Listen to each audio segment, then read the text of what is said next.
Don't you just hate it when someone like litters with their cigarette butts? Or when you're walking somewhere and you need to get there fast and the people in front of you are just so slow? Or when you've got no food in the house because you were too lazy to shop and you take that one tin of cream of chicken soup that you have and the pin falls off and you're just standing there in your dressing gown thinking, why did I let myself get like this? I know I hate those things. But on this episode of the podcast, we're talking about video game gripes, not real life gripes, video game gripes. Stay tuned.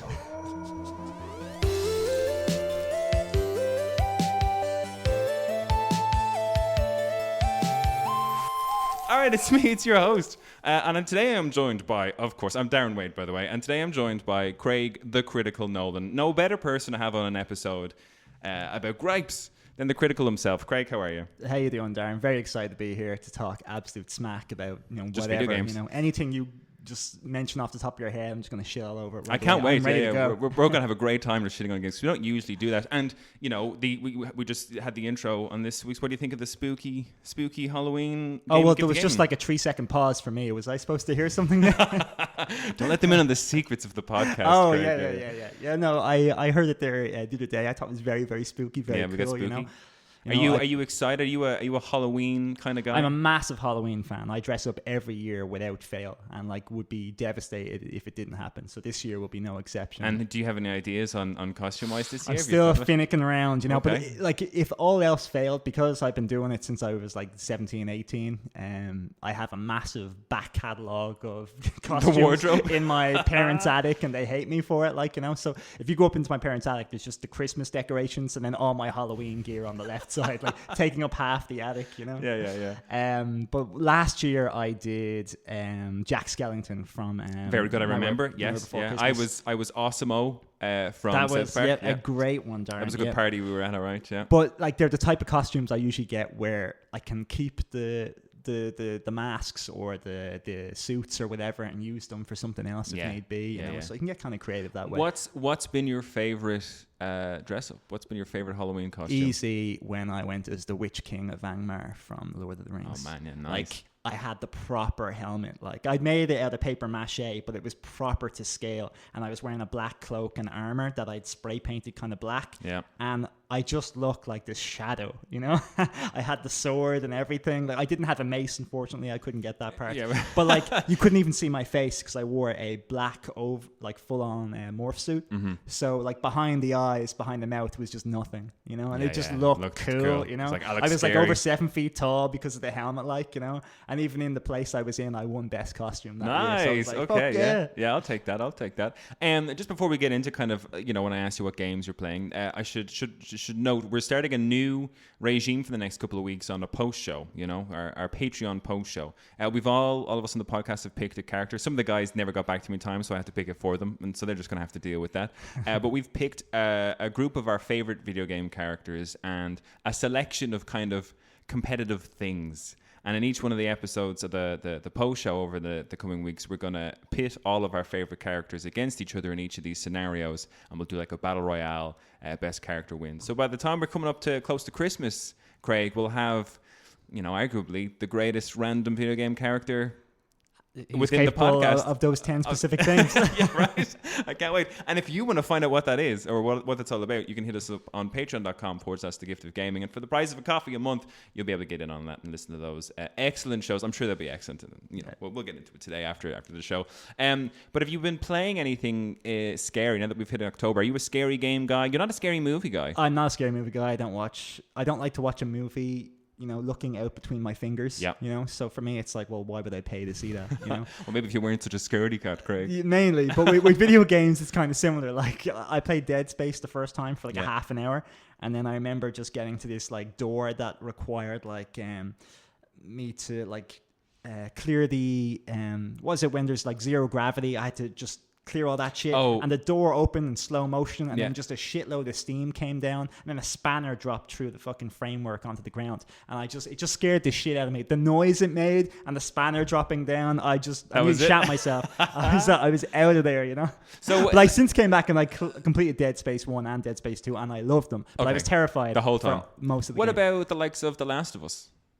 The Last of Us isn't scary. You don't it's think very that- much an action. Like that's true. zombie movies aren't usually scary. It's That's more true. just beating the shit out of things. And it's mostly a post-apocalyptic thing. Yeah, like yeah. I mean, even in that new series, like the zombies are in maybe 2 or 3 episodes, and that's it. Yeah, like, yeah, that's true. It's all about just surviving. Yeah, So, survival. yeah, not really a zombie or a horror guy, but I really get into the buzz of Halloween. In Yeah. fact, I never ever dress up as a superhero or a good guy for Halloween. It's always what I perceive as a villain. But you're quite like, if I was to put anybody, like if I had to say that anybody in this podcast was a villain, you'd be my villain. Thank you, selection. Darren. That's fucking awesome. I love that. Yeah, Yeah, I you'd be the definitely want to villain. lean into that a bit more. Yeah. Because, everyone's too nice in this day and age. I'm just gonna have to hit the gym real hard so I can dress up as Captain America. That's my dream. There you go. Yeah. I mean, you could always just get the bodysuit and then the I muscles are just there. don't. I just don't. I'd rather do it the old. Well, actually, no. I mean, Captain America didn't do it the old-fashioned way. He just took loads of fucking drugs and got really buff, So maybe I should just wear the. Yeah, he's wear the a very buff suit. poor role model. Yes, he is. Yeah. Take steroids, kids. That's who I admire.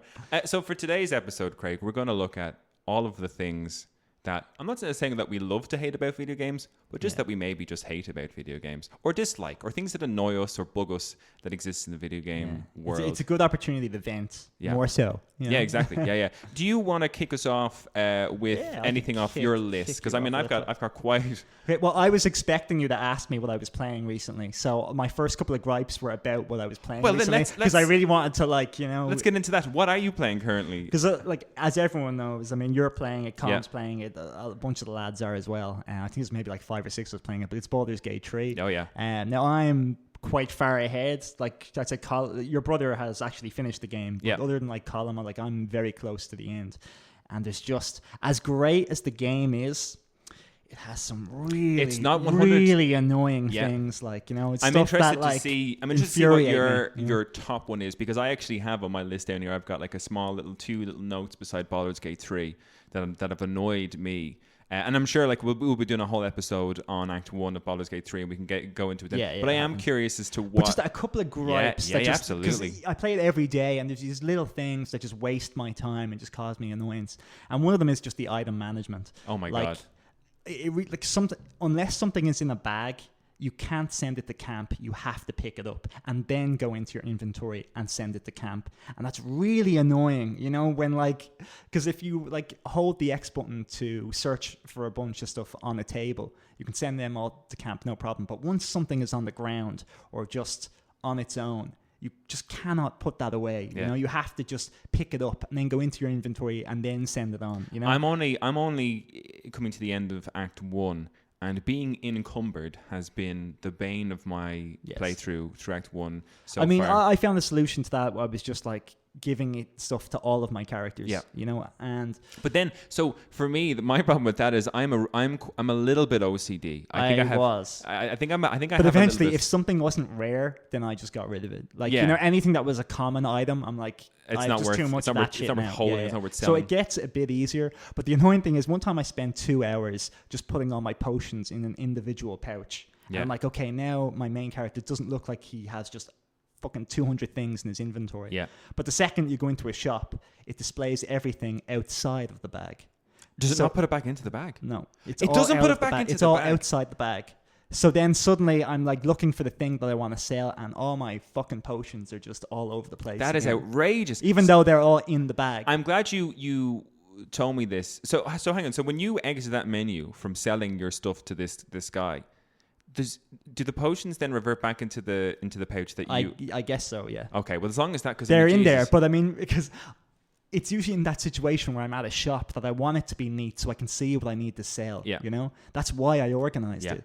But the game thinks it's doing me a favor by taking it all out to show it there. But that's not what I wanted, No. And it is a monstrous task to try and clean up things. I mean, I played through, I would say, 60% of Act 1 without kind of doing any sort of inventory management. Yeah. And then it got to a point where everybody was quite full of stuff. All my menus were But that's a mess. only going to get Worse more, as you worse go. And Yeah. worse and I mean, I worse, can only you know? imagine, Yeah. with rare items and interesting things or whatever. But But what I thought... Do you find as well that a lot of the, say, quests you do, you don't know whether or not you're doing a quest or if you're just going into a room and something has happened or you're starting a quest. You don't know what part of the quest you're on or... Yeah.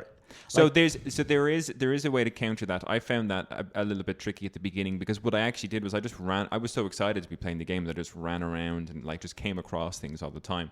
But you can just open up your journal to look at like specific, and it'll tell you how far down a quest line you are and when the next bit is. And if you actually spend a bit of time reading the stuff, then you can say, okay, well, I know I need to go over here. But on your point, and leading into my next point of my gripe with Baldur's Gate, is the item management. I told you the other day we were down in yours playing Smash Brothers during the week, last week, and I said to you, oh man, I had the worst possible time. I took my lunch from work, and I was like, you know what, so I can have like a really enjoyable playthrough, I'm going to manage everything. And when you go to camp, there's like in the first act you're in the open world, and the camp's actually quite nice. It's like by the river, and like down by the river as per the song. But there's a little table with loads of stacks of books. And I'm in the habit of collecting all the books. I don't just read them, I collect them, I bring them with me, and then I leave them in that stack of books. So I got all my party members, opened all their inventories, brought them over individually, emptied the books into the stack of books, so it all feels kind of like I've done this and it's all real. And then I went and managed everybody's items, equipped what I needed to equip, went to the shop in the Grove, sold all of my stuff, came back, and then was just picking things to put on people and set my party up for the next big stage. Then I was just going to save it and turn it off. And then when I came on back after work, I'd be like, okay, here we go. Here's questing. Halfway through all this, I've been at it for almost an hour, or just over an hour. And I get an error message on my PlayStation 5 that Baldur's Gate has accidentally shut down. And you have to send a video message. You set all that kind of stuff, whatever. That's happened to me, I'd say, 8 times. So it's happened to me now 3. So and I think it only started happening once they'd done an update, and it's only been happening to me since they've done that update. So I wonder, have they caused a bug by fixing a bug or whatever it might be? Because it wasn't doing that for me originally, but. Mine's pretty consistent across my playthrough. Yes, it's just every couple of hours. Every 6 hours, I'd say I get one of those. So my that leads on to my next gripe, is the fucking autosave. For the amount of stuff that you have to do in that game, and for how much risk is involved in that game, in terms of like at any point in time you'd be getting yourself into a battle or a fight that can kill you. At any point, if you're not just prepared, sure, if you were sleeping on the job. You can just be running back from a quest and see something and run over to pick it up, but at the very last second you realise it was red, and you pressed X anyway. And rather than the villagers being like, oh, you've been caught, sometimes you just have to get into a fight or go to jail, and you're like, and then suddenly everyone in this whole area is going to attack me. And you're like, I'll just every load. quest is now finished in this area. I'm just going to load it up again and play it. And then you check your saves, and you hadn't saved in fucking 2 hours because the autosave just hasn't. Like, that game needs to be autosaving every, like, goddamn, like half an hour, even more frequent than I think it should be every 10 minutes. Just an autosave. Just there should be like 5 to 10 that just a buffer, like an autosave, type of thing. Absolutely. Then you can just load them up. Because I constantly run out of savings thing and have to go back and delete them all, So that's like 100 because I'm always just hitting quick save. Because at any point, like, the game could hit an error and then you could go back and lose hours. Like I was telling you already that I lost over 20 hours of gameplay but that wasn't. I mean, that wasn't you just deleted your files. It was just some PlayStation error that the sync with the cloud files. But I won't mention that because it's not their fault. But I was still devastated. Man, and like, it is such a fantastic game. Obviously, going to be up there for me. We're talking gripes, so I'm griping, but I still think it's a fantastic But game. yes, it has its problems. So for me, it's not. It isn't a game that's going to get 100 out of 100 for me because it's got. Like, people are going, oh, could this be the year where Baldur's Gate actually conquers Zelda? Not a fucking chance. You don't think so? Not a chance in hell, Darren. Because Zelda is a absolute masterpiece that is fully crafted within its own world and has no errors like this. There's not one glitch in 100 that's like what Baldur's Gate 3 had. They took 6 years, they did their time, and they got it right. Granted, you can do more things in Baldur's Gate 3, but there's more. They're masters of nothing. Like, you can encounter a dialogue glitch just from talking to a guy slightly late or something. Like, it's just. Well, watch the space choppy, because all over the place. I'm confident that because in the year that the previous Zelda one was when Horizon Zero Dawn came out, which was my game of the year that year. But I knew that game didn't stand a fucking hope in hell of beating Zelda. I would say nothing stands a chance this year. You don't think so? Definitely not a game with this amount of flaws. I think Baldur's Gate is the only thing that I think will be in has any hope of taking Zelda down. Like Final Fantasy 16, no chance, all that kind of stuff, But so there's Baldur's Gate 3. I mean, any more gripes on Baldur's Gate 3?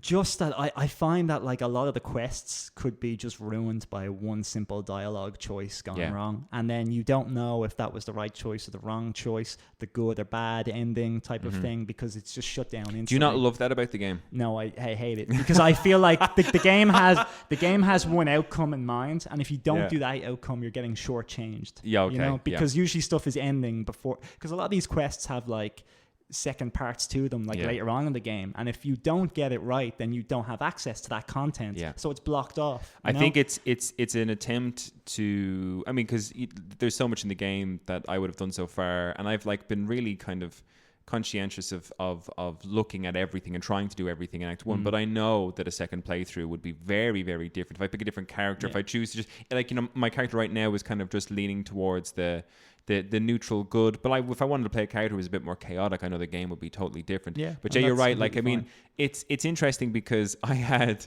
you know, people were telling me that Halson, who's like a druid you come across in Act 1, is potentially a party member later on in the game. And when I found that out, I was devastated, because I met him in the Goblin Camp in Act 1. I was trying my best to help him out. I convinced him to stay with me and turn into a bear and fight with me. And he got murked real hard, and I couldn't, right there and then. Like I was going through the Goblin Camp fighting people, and it's cool that stuff can happen. But you've just, with that decision, you've lost 5 hours of content. Yeah, you know, Halson's gone. Instantly. So you know, without having a guide. But and I don't want to have a guide. I want it to be a cool experience. The part that I do find interesting about that, like, and I think this is where we differ, because you and me play like Fire Emblem games quite differently, is that if you had a character die on you, you'd probably you would play it in the mode where the character doesn't die, right? You play it in. I would, but I would play it on the harder difficulty to compensate. True, absolutely. Whereas I would play it in a thing, if a character dies, they die. It's based off, you know, if I have a bad strategy and I lose one of my favorite characters, that's because I had a bad strategy.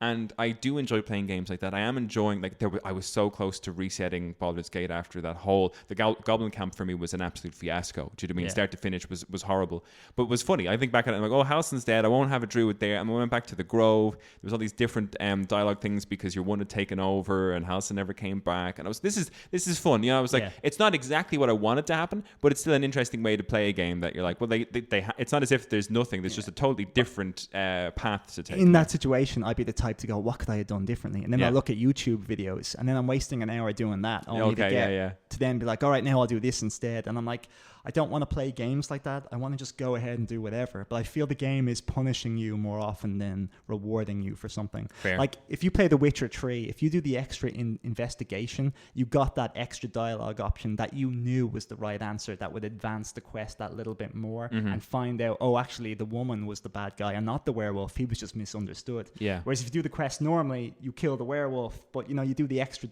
you know, investigations and you realize it's different. This has just too many shit going on in so many different directions that you don't know what's what. Like, the branches are outrageous, but it's an interesting game. I'm excited to see. I can't wait for. I think what we're going to do, hopefully, if everybody's about, we're hoping to have like a little meetup, watch the Game Awards, see who wins Game of the Year, and I think, you know, I think Baldur's Gate could potentially surprise us. I think if someone said to me, Darren, if you have to put money on it, who you put money on it? I think Zelda, of course. But I would put after gripes and all, I think Baldur's Gate's fantastic. The idea is cheer for the underdog, but it wasn't as good a game. But I don't. So this is, and now I didn't play Zelda, so I can't. That's like they're in the competition. The games are finished. So Baldur's Gate 3 either was better or it wasn't. And for me, it wasn't. But that's good. I mean, that's good to know. Yeah, and I didn't play Zelda, so I can't.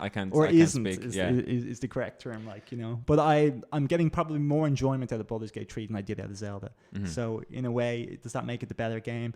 But I'm way more frustrated with Baldur's Gate 3. Yeah, well, I mean, like I can understand. It was nothing but bliss playing Zelda, you know. And it's interesting because talking to, because I guess we're, you know, it's a gripe episode, might as well keep griping. But talking to Chris, and it's funny because people have different mentalities when they play games. That was going to be my first gripe leading in. So as soon as that's done, we should paraphrase into the next. Yeah. Little because segue. Sorry, because my thing is that Chris was his challenge to play the game, and he stopped playing it was because he was so interested in what all the other options was that he was never really satisfied and kept restarting with a new character and then just kind of played the first couple hours to death and was done with the game. And I would say that's been the experience for a lot of people. I'm glad in a way then that we had kind of a bit of an issue with the multiplayer, and that so many of us wanted to play that we had to keep fucking new gaming it all the time. So we've kind of had that experience without meaning to. I've had like 4 characters already, and I only wanted the one.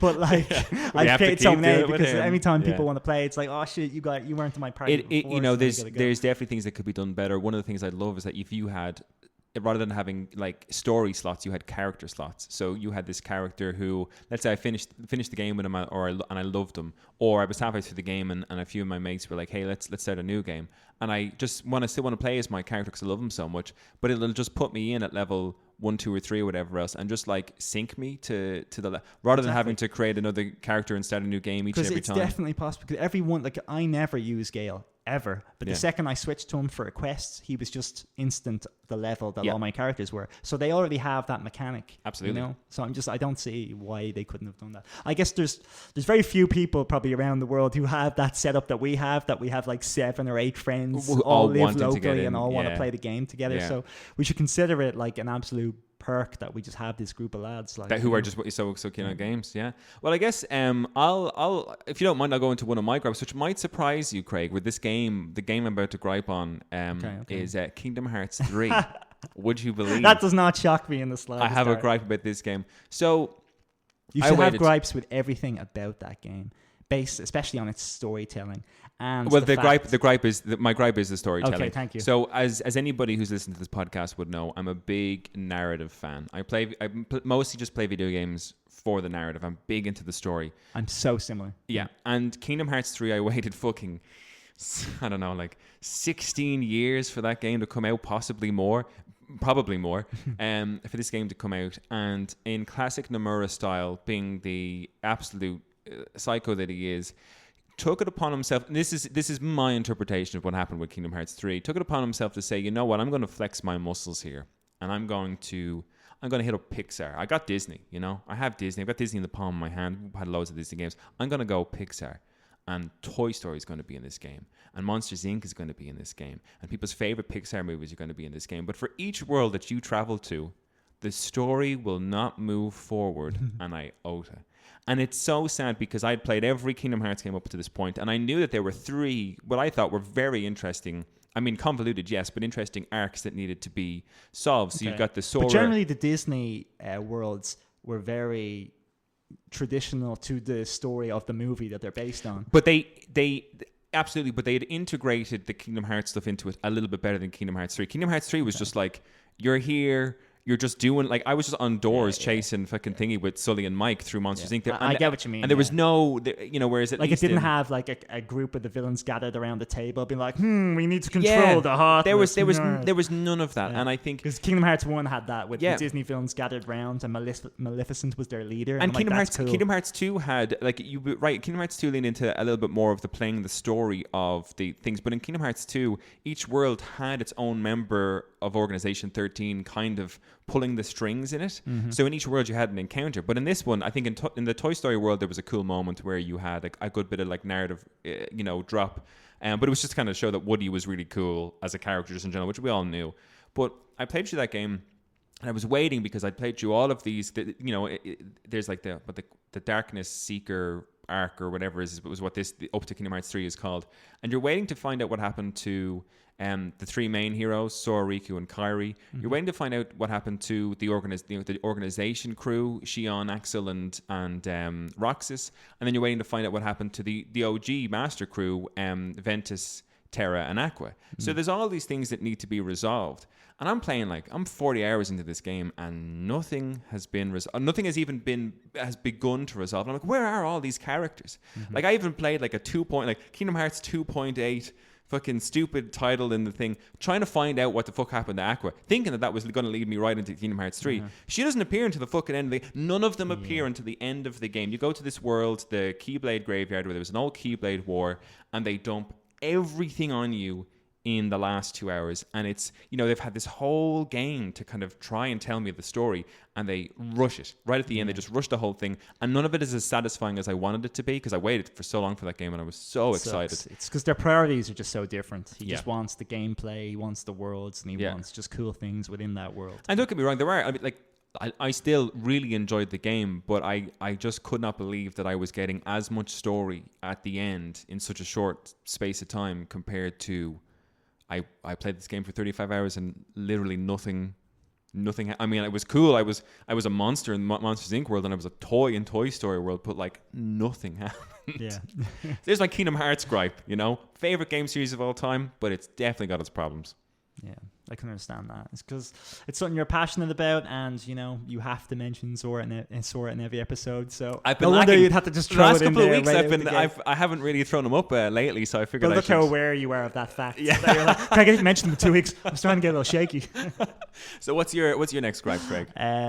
Okay, so Baldur's Gate 3, the unfair quest lines was kind of my first thing, but now I guess just padding in video games. Okay. It was something that I never knew existed until I played Assassin's Creed, the first one. And then I think maybe Ubisoft just invented padding in video games or something, because from then on everyone did it, and it just became so apparent of what they were doing. It was this open world thing where they're like, okay, we have five side quests. Now let's put one of them there, one of them there, one of them there, and one of them there. Okay, but we need more, so let's have the same 5, but now in different locations, and let's do another 5, but in different locations. So you've about 5 activities just repeated 6 or 7 times throughout the map. And that's just filling up your world map with stuff you've just done. Pickpocketed, just follow the guy walking behind, listening to his conversation. Just intercepting a note or something. Like sometimes they're just so bland and so uninteresting that I'm just like, why? Who did this? Like, what is the purpose? And there's none other than just padding out the game, and wasting your time. Can you think of a game worse than Assassin's Creed 1 for padding, or does? No, I think that it was like the first and worst case of Okay. it, just because that game had very little in the way of content. Mm-hmm. Like you could assassin people in the back or in the neck, and then that's pretty much all you could do. Or you could throw a knife from a distance. You couldn't poison them. You couldn't throw any coins on the ground. You didn't have your assassins with you. Like, it was very bare bones. They spent most of their money on the marketing, I think, because those cutscenes were awesome. Parkour, and parkour was really popular at the time, so everyone was into that. I mean, don't get me wrong, you can run up walls, but I mean, it got old quick. Can you think of a game you played more recently that suffers from padding? I think nearly every open world game now since has the padding. Like, even like one of my favorite games there recently was FF7 Remake. Oh, but even like, I was afraid to bring it up in case I insulted you. But always like FF16 had it too, but I just feel like whenever they've put a lot of effort into, say, an environment or a specific hallway, they will make you go back there at least once. And like, you'll never just go through a place and be done with it, because they'll be like, no, it took us fucking a month to design that little and corridor, Final Fantasy games are so bad at it that I'd open the map sometimes, especially on Final Fantasy 16. I'd open the map sometimes and just see an area, that little circular and I'm like, thing, this little narrow walkway, and then a little circle. They're gonna make me come back here, and I'm gonna have to do something stupid. But like, in fairness, in 16, I thought the start of the side quests were padded terribly, but as the game went on, they got better. But Final Fantasy 7 Remake had some. Like, I mean, fucking finding the cats in the slums. That was the very first quest. Yeah, like, but even The Witcher 3's first quest was find the frying pan. Yeah. You get one, and if you do it as the first one, And after that, you better put in some good shit. Yeah, game padding, absolutely, man. And I guess it's the problem, because you want to make the world, especially if it's a big open world, you want to make it feel lived in. Mm-hmm. You want to make it feel like this thing's there. And there's only so many ideas, I guess, a group of however many people can come up with. But Jesus Christ. It's fine if you, like, because in Zelda Tears of the Kingdom, there's this guy who basically has a sign, and the idea is the sign is going to fall down unless you like stick a bunch of stuff up to stop the sign from falling. And like, each sign is slightly different, but it's the same quest every time, like, you know. But he just gives you 20 rubies if you help him, and then he just fucks off to the next place. Like, but there's absolutely no reason to keep doing it other than just kind of enjoying the process, the act of like setting up a new wall to try, because his sign changes each time, and it could be on a cliff, or it could be over a wall, or like it could be held up in different ways. So the type of items you need to keep it hoisted up change each time.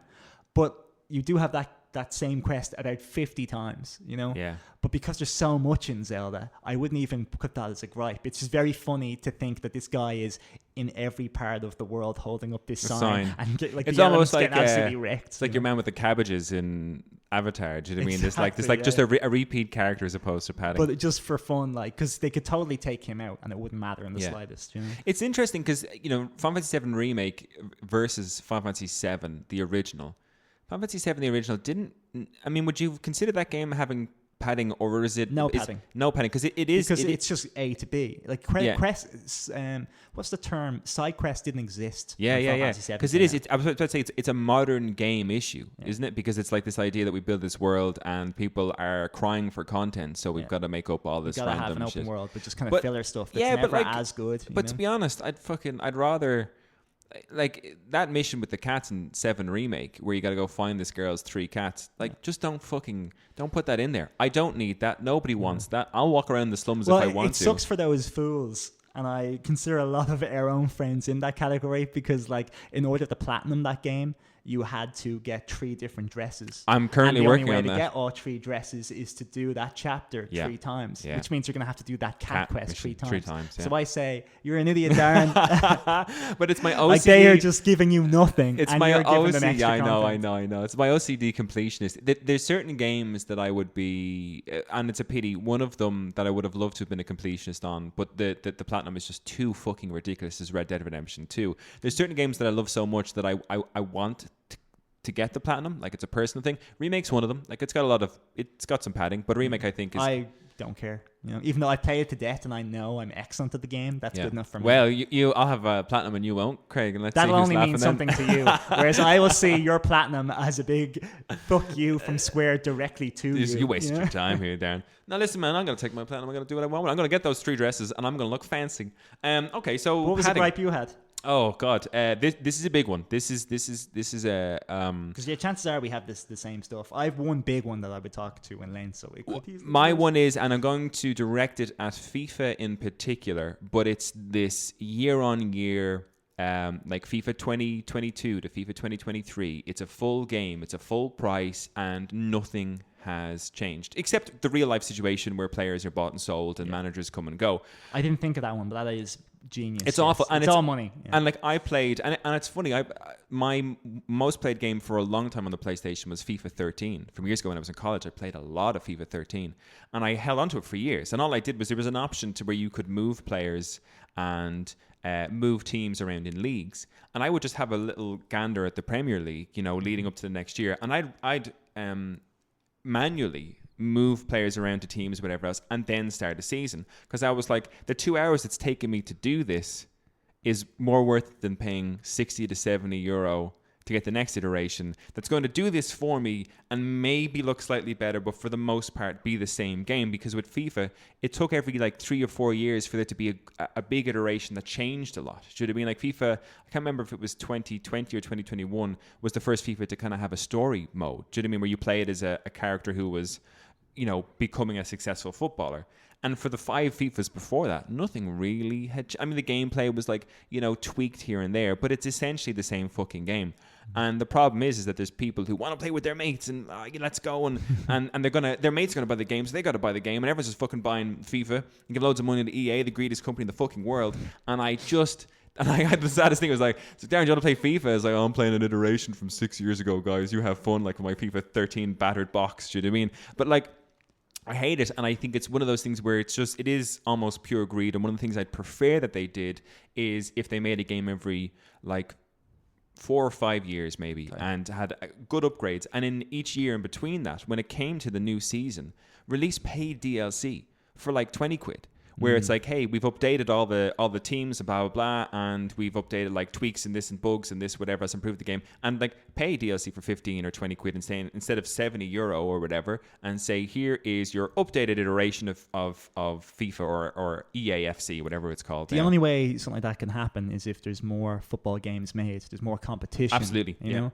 Because then you wouldn't be getting a new FIFA every year. You'd be like, yeah, okay, but they have the same modes each time. They will play this that has excellent training modes, manager modes, you know, all this type of stuff. And they have all the licenses. So any other game, it's like that whole PES FIFA thing where you were playing as, you know, Manchester United or whatever else. But is that not fine? I wouldn't care in the slightest. And it's funny, I didn't think I'd care, but I do care. Oh, you do? I remember playing it because one of the PES games came up free on the PlayStation Plus, or your PlayStation Plus years ago. It was one of the monthly games, and I played it. And I was like, none of these people are real.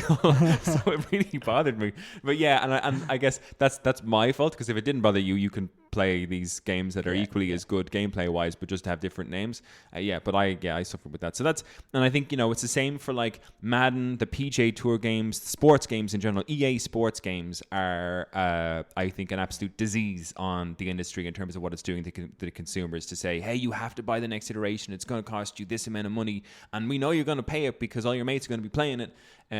So at least with like the Call of Duties, these other kind of yearly games that are coming out, like sometimes maps change, they're bringing out like these, the battle passes, things change when you're playing the game, there's a bit more to do. They release FIFA and it's just the same fucking thing. It's you're just playing a football match for 5 minutes, a half each side. That's all you ever fucking do. Like, and I'm a sucker because I put like 500 hours into FIFA 13, so I was one of those suckers for a long time, But yeah, man, those yearly fucking sports games, EA sports games in particular. I just accept them for what they are, just money grabs. Yeah. And like based on how it works, I'm like, there's no way they would change anything. So I wouldn't even consider it's that too a gripe. good a business model. It's too much money. Like, as you said, if they made one every 5 years, that means they're earning 5 times less money. Yeah, no, absolutely. But I was saying, that's the thing is, to me, it makes like, a lot of sense. That is insane. To EA, it doesn't make any sense. But I was thinking, like, if you did it every, 3, 4, 5 years, whatever else, you had all these big updates, or, and the game would, like, you buy FIFA fucking 2025 and it's amazing, or EAFC 2025 and it's fucking amazing.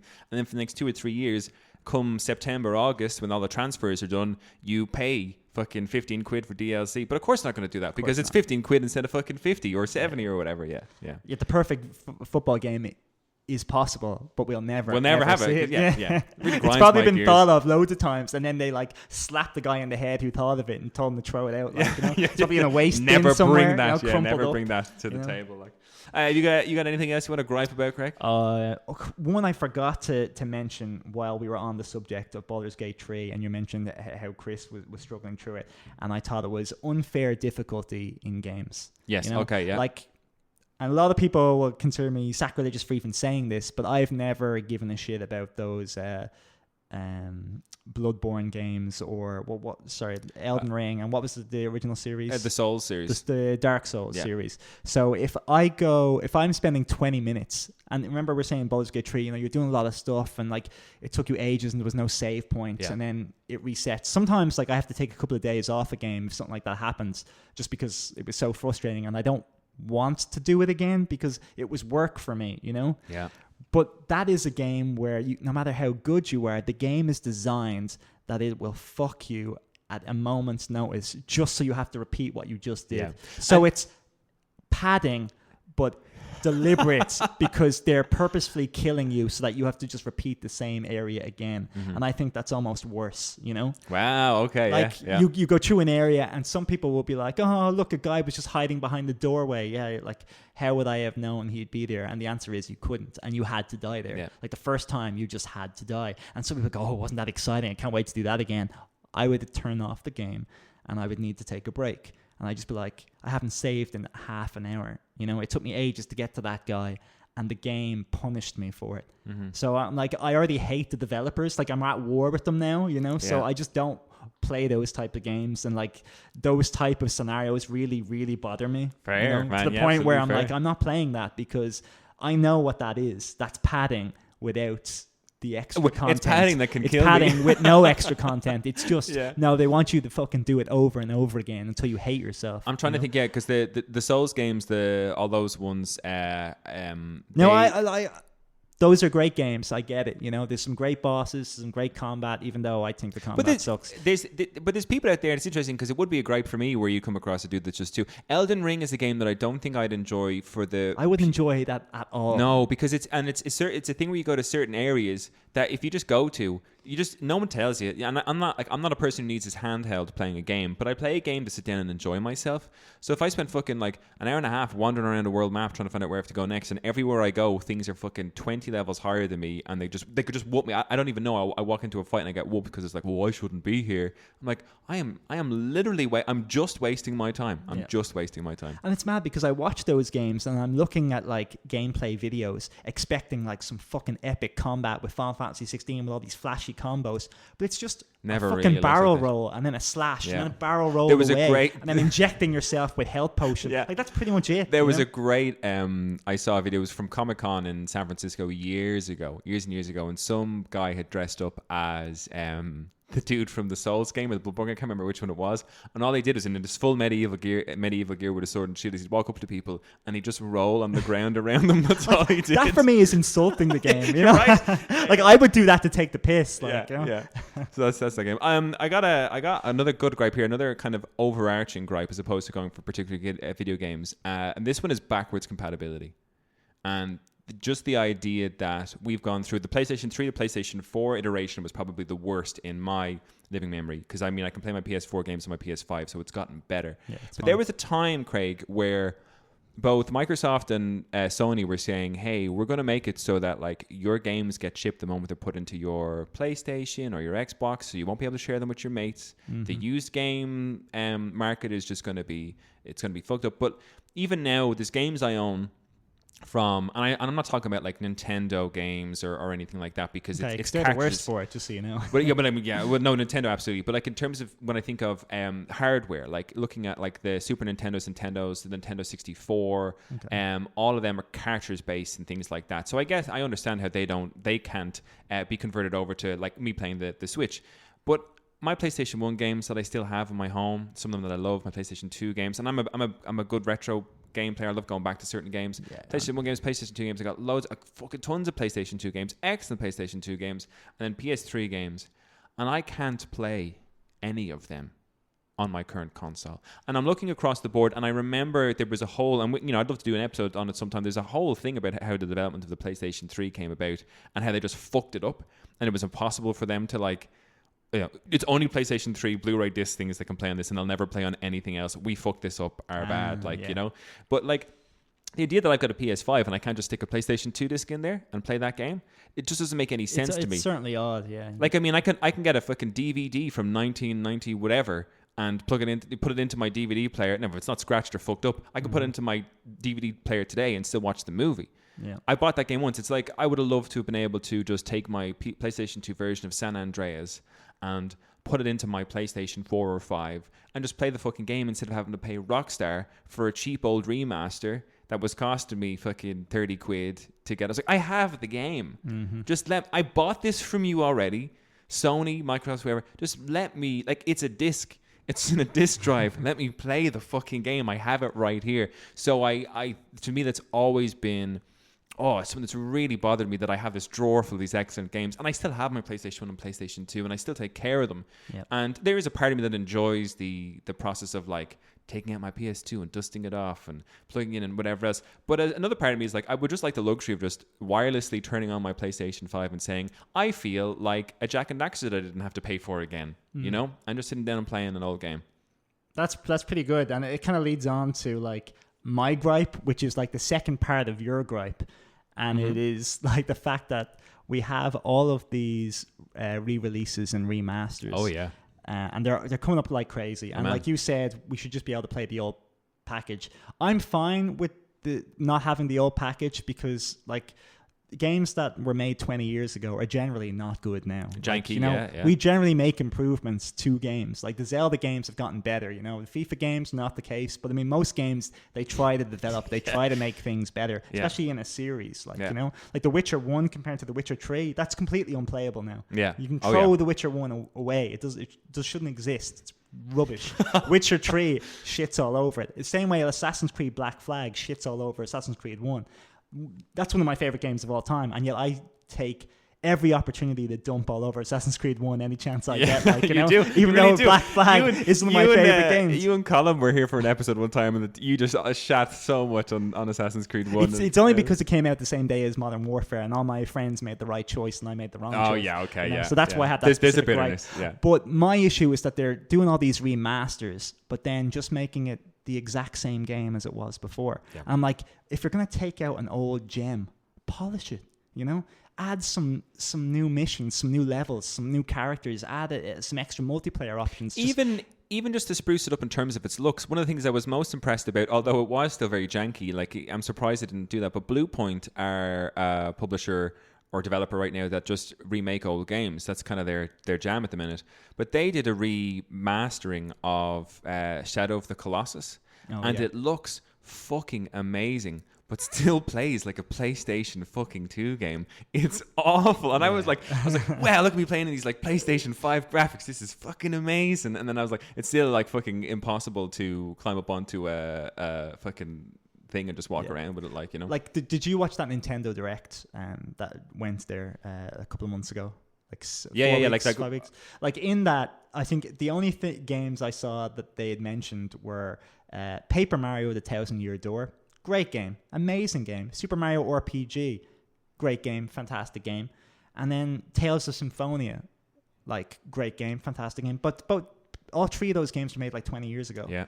And they were great games then that I wouldn't touch now, you know? And like, even if they're releasing them as a remaster now, I'm like, that was a great game then. And that's why I played it then, you know? I didn't want to wait 20 years to play it again. Play it again, you know? Yeah. And like, it looks the exact same. It plays the fucking exact same. Like, I'm not like Xbox Game Pass. I get it day one. Yeah. And I play it day one. And I got all of those games day one. And I love them to bits, but they are not good games in 2023. And that's the thing as well. I mean, it's a fucking cheap book for those who are just mega fans or whatever else. But you look at what the potential remakes have. Final Fantasy VII Remake is a perfect example of like taking this game. Do it right. And like, here's a modern iteration of this game in all aspects. Do you know what I mean? But yeah, instead. And there's people like, oh, it's not like the original. Play the original. Yeah, you know? yeah. Like, that that's still what exists. it's for. Yeah, you know? Yeah. Like, Damn. No, it's just a massive one because like we had already this year, we had Advance Wars Dual Strike? No, Dual Strike is the next one, but 1 and 2 Reboot Camp, and they just copied and pasted the game. Did, I even gave them credit initially for having 1 and 2 in the same package, but the Japanese release of the game originally had both 1 and 2 in it. So they lose that bonus. I'm taking that away. And then you had Tales of Vesperia, which was an old 360 game. And that was a fantastic game, and get it for the 360 or the PlayStation 3. It had some extra content. So I was like, oh crap, I want the PS3 version. But now they're re-releasing the GameCube version, which is called Tales of Symphonia, which came out before Vesperia. But now they're releasing it as a remaster after. And it's going to be only as good as it was originally. So now we're getting a digital remake of a game from 10 years ago, followed by a digital remake of a game from 20 years ago. So people who played Vesperia will be like, oh, can't wait to play Symphonia.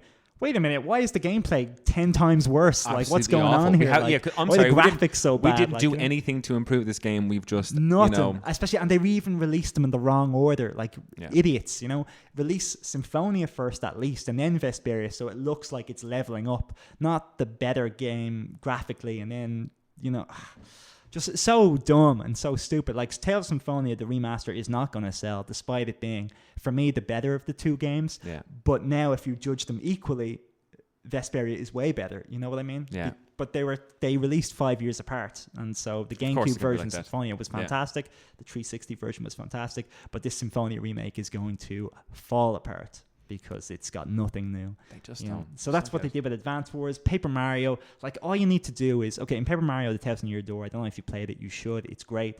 And if you haven't, then that is maybe a reason to go back and do it. But in that game, you could own, like, you had about 10 different companions. In the way in Final Fantasy VII, they're just throwing new characters at you. Yeah. So it's always annoying if you like the character, because in every new mission, you got a new one. And then you're like, well, obviously, I have to use try the new this character, right? Release, yeah. But you only had Mario and then your one companion, you know? And I'm like, how easy would it be to remake that game and just have the additional characters in the fight with you, have 3 or 4, and then just make the combat a bit more difficult. That is a minimum touch that would, like, massively improve that game. Just have the bad guys do three times the it's damage. too easy, Craig, you to know? just give us the exact same fucking thing and charge us money for it again. It's just way too I'm like, fucking why easy. would a game developer be okay with that? And it's like, we this ha- is your passion. Yeah, you know? absolutely. And this is, but is it developer's choice? Is it No, the, and I shouldn't gripe it. But if they're given a project, Yeah. then they should try to do more. Absolutely. You know? And like we are living in the world, we're living in a time where open, and I guess maybe things will be a bit different now that the PlayStation 5s and the Xbox Series X and S's are more readily available and everything. But for the past like 5 to 6 years, it's been remake city. Yeah. And remaster city. Yeah, People aren't remaking. remaster. Yeah, because people aren't with remaking just these games. A Yeah. slight polish of graphics, which you can't even prove. The worst of it as well was that Red Dead Redemption announcement, and everybody thought it was going to be Red Dead Redemption, the first one, remade, like, modern day graphics. Yeah. But it's literally a port. It's a port of a 10-year-old game. You get the zombie mode in there? You get the zombie mode in there at least. That's some savior. But it's a release of a game that's 10 years old that they didn't even up it for 60 FPS or make it even that much cleaner. It's just, hey, we've given this to you. We've done nothing to it 10 years later. Yeah. And not only is like, hey, like at least with Tales of Symphonia, I'm assuming they're coming out for, I mean, I don't know if any price is reasonable, but I'm assuming they're coming out for a reasonable price. Yeah. Whereas this fucking thing's $50 for this game is 10 years old. We have to just hope that it fails miserably. Yes, people just don't buy it. Because I always felt like growing up, like unless you got a games magazine or were in the know, you would buy your games just based on the box art. Don't judge a book by its cover. But people were judging video games by their cover, so they'd just be like, "Oh, let's get this SpongeBob game." Yeah. But like, I think wasn't it said that after they made E.T. the movie, someone got the rights to the video game and on purpose made the worst thing possible. Well, I mean, knowing it would make money. We did an episode ages ago about how that almost crashed the entire video game industry because people lost all faith in video games completely. That is still kind of how it's being done because not everyone looks. The industry into is safe now, so people think it's okay to go and fucking throw trash out there. We're in danger of going back to that time where yeah. people are just buying a game because they're like, "Oh, Red Dead, that was great. I'll buy it again. I'd love to play it again." Assuming it's going to be better, but it's just not. But the people who made it are fine with you buying it, realizing it's not what you thought and being angry about it. Yeah. But they already have your money, and that's what they're betting on. That's a real gripe right there. Isn't that massive? Greedy, it's just fucking shameful. Yeah. Just be in love with what you do and make it nice for everybody, for God's sake. I guess we'll maybe throw a one last gripe in each before we finish up this episode. This time's flied. I can't believe it. I knew it'd be so easy when you're griping, so I just rant venom. We have to have some more gripe episodes. I think I'm going to finish on one that I've recently gotten into. When I say gotten into, I've been playing. You'd like this actually because I can explain some of the things about it. I got into Final Fantasy VII Ever Crisis. Downloaded it, the mobile game. Oh, the mobile game. Okay. Yeah, and you'll be happy to know that nothing can be spoiled on me, and for the future of the remake series, because you can only go so far into the game before they're releasing the next chapter. But I thought all of the original game was at the beginning. It's locked for me anyway. At the minute. Oh, is it? Yeah, I only paid for it. Hasn't given me an option to pay for it. But speaking of paying for it, that's where my gripes go, man. Here we go. Mobile games and the literally slapping you in the face every time you turn it on with like, just buy this shit, buy all of this shit, keep buying this shit, for God's sake, buy this stuff. And I would rather that I was saying to myself, Ever Crisis, I'd love to play that version of a remake or remaster of Final Fantasy VII. Yeah. I'll pay 10 or 15 quid for that mobile game and then leave me the fuck alone. Let me play my game. But I play it, and some missions, you go out and you run around, and some missions are like 3 minutes long. And every time you finish a mission, you come back. And it's nothing but like, menu pop-up, buy, new offer, 20 million crystals for $19.99. And I'm like, I don't want any of your shit. Go away from me. Like, but you are hounded in that game. And like, I wouldn't mind it so much if the missions were longer, that I could like hop on. I'm going to do one mission for 20 minutes here. And fucking spray me with all your money bullshit. And then I'm going to stop playing for the rest of the day. It's quick fun followed by an immediate slot machine. Oh my God. Junk. And the UI is designed, I mean, hats off to the UI designers, but the UI design of the menus of that game is like, everything leads you to, you like the look of this thing? You gotta pay for that thing. You like the look of this thing? Come on for this menu. Yeah, you gotta pay for this thing. There's another gripe you have that could ruin the industry again, because I mean, Microtransactions. Free to play. I mean, Fortnite is still fucking huge, isn't it? Like, yeah, and like the thing about it is the free to play model makes a lot of sense. I don't mind, and in fairness, I shouldn't gripe too much about Ever Crisis because I don't have to pay to win on that game. I think, because all of these, I mean, it's thrown in my face, and I wish they would just back off a little bit. Because if I want to buy a costume, I'll go and buy a costume. Imagine a kid playing that. Like, exactly. They'll just be shiny line shit. and sinker. There's shiny nothing shit, they and can do they've got the credit card number in their pocket. They don't have the resistance. The family's doomed. To to not defend buy against the that thing. type of stuff. Like. Yeah, and the free to play thing, I respect as a business model, as a concept, because you're like, hey, you buy all these aesthetic things and you make your character look the way you want. Great, but if you're in a situation where, in order for me to continue playing this game in such a way where I'm competitive or still capable of finishing it, that I have to pay money, that's where I'm like, no, I'm out the fucking door. Good night. And Ever Crisis it's been fun playing it, but there's so many times where I'm like, I finish a mission and then immediately pink crystals and all this shit shining in my face. I'm like, oh my god, fuck off. Like, yeah. So mobile games, because I played Mario Run, was one of the first mobile games I got into a long time. That was a couple of years ago. But after every level in Mario Run, it was like, buy a box of gold coins for $9.99, and I was like, no.